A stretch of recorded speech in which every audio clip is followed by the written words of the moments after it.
In a shocking reversal, President Donald Trump ditching his pick to replace Dan Coats as Director of National Intelligence, citing negative media coverage. I felt that Congressman Ratcliffe was being treated very unfairly. Just days ago, Mr. Trump had praised Congressman John Ratcliffe, who came to the president's defense during the Mueller hearing. But he damn sure shouldn't be below the law. But lawmakers quickly pounced on the Texas congressman's credibility.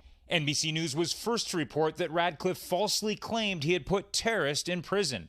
And Friday, the Washington Post reported he did not arrest 300 illegal immigrants in a single day, as he had claimed. I think he would have had good receptivity. Ratcliffe now joins a growing group of Trump picks who have caught fire on the launch pad, including his choices for the Defense Department, the United Nations, and Veterans Affairs, as well as some 24 sub-cabinet positions.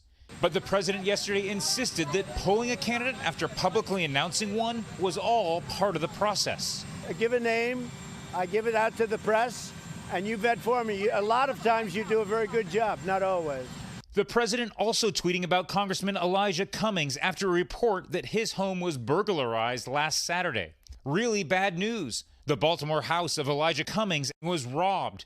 Too bad. Former UN Ambassador Nikki Haley taking aim at her old boss, tweeting, "This is so unnecessary," adding her own dose of sarcasm with an eye roll emoji.